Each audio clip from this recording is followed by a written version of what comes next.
పేర్లు కావచ్చు వాళ్ళకి చెప్పుకోవడానికి అవకాశం.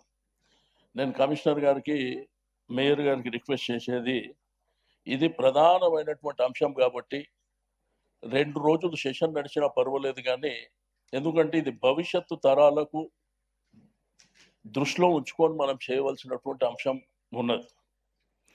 రెండోది, ఇక్కడ అధికారులు టౌన్ ప్లానింగ్ కానీ మిగిలిన అధికారులు ఒక 5 మంది అధికారులని ఇప్పుడే కమిషనర్ గారు చెప్పారు. బట్ అన్ఫార్చునేట్ ఏంటంటే ఏ కార్పొరేటర్ని, ఏ పొలిటికల్ పార్టీని కన్సర్న్ లేకుండా ఇదంతా ల్యాప్టాప్ పెట్టుకొని గూగుల్ మ్యాప్తో చేసినటువంటి అంశం. ఈ రోజు ప్రజాస్వామ్యంలో రాజ్యాంగం ఉన్నది, చట్టాలు ఉన్నాయి, జిహెచ్ఎంసీకి కూడా చట్టాలు ఉన్నాయి.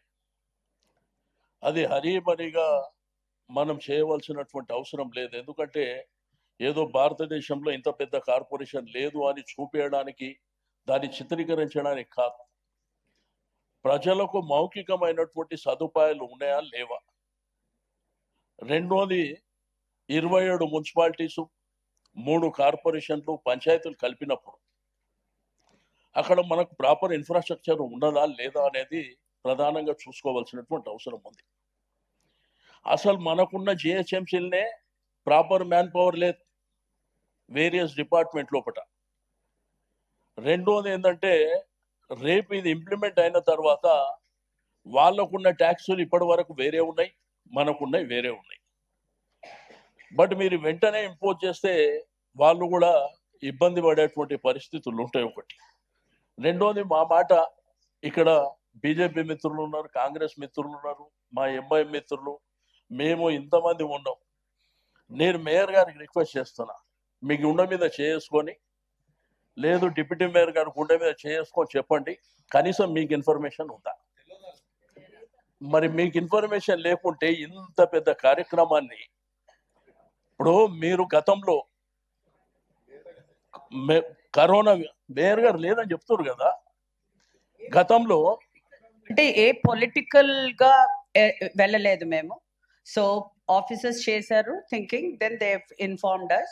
చేశాక యునో అది గెజెట్ లోపల వచ్చింది అంతే. నేనేమంటున్నా అంటే, మేయర్ అనేది పొలిటికల్ కాదు మేడం, మేయర్ అనేది పొలిటికల్ కాదు. ఎస్, మీరు సో ఇక్కడ ఉన్న అంటే ఈ రోజు సభలో నేను కూడా ఒక కార్పొరేటర్ గా నేను అదే. అనుకున్నాను కాబట్టి, అంటే even I should have been known అని నేను నా అనుకున్నాను. రిక్వెస్ట్ ఏంటంటే, మీరు ఈ 150 149 మంది మీతో కలిపి 150 మందికి మేయర్, ఇన్క్లూడింగ్ మా ఎక్స్ ఆఫీషియల్ మెంబర్స్ కూడా మీరే మేయర్. మీరు గతంలో మీరు చూసారు, మీ ఆధ్వర్యంలో కరోనా వైరస్ వచ్చినా కానీ, లేకపోతే సిటీల వరదలు వచ్చినా కానీ, మనం ఏదైనా డిసిషన్ తీసుకుంటే అందరం కలిసి కూర్చొని తీసుకున్నాం తప్ప ఇండివిజువల్గా ఎక్కడ తీసుకోలేం మేడం. అందుకనే మిమ్మల్ని ఏమంటున్నానంటే, దట్ ఈస్ ద రీజన్ ఈ రోజు ఎప్పుడైతే మనకి తెలవంగానే కూడా మేము ఒక స్పెషల్ మీటింగ్ కండక్ట్ చేసింది దాని గురించే. అందరం టుగెదర్ ఒక డెసిషన్ తీసుకోవాలి. ఎవ్రీ కార్పొరేటర్ ని నేను అంటే గౌరవిస్తూ ఈ రోజు అందరి ఆవేదన కూడా మేము వినాలనేసే ఈ రోజు మీటింగ్ కండక్ట్ చేయడం జరిగింది. So I hope you all understand. నా రిక్వెస్ట్ ఏంది మేడం, నిన్న కమిషనర్ గారిని మేము కలిసినాం, వారికి కూడా రిక్వెస్ట్ చేసినాం. ఎందుకంటే 2 రోజులైనా పర్వాలే, ప్రతి కార్పొరేటర్ మాట్లాడాలి కంపల్సరీగా, అది 10-15 నిమిషాలు మాట్లాడాలి. ఎందుకంటే ప్రతి ఒక్కరికి ఆ ఇబ్బంది ఉన్నది. సేమ్ టైం ఈ 150 కాకుండా మిగిలిన 150కి కూడా వాళ్ళు కూడా మాట్లాడాలని నేను నిన్న రిక్వెస్ట్ చేసిన.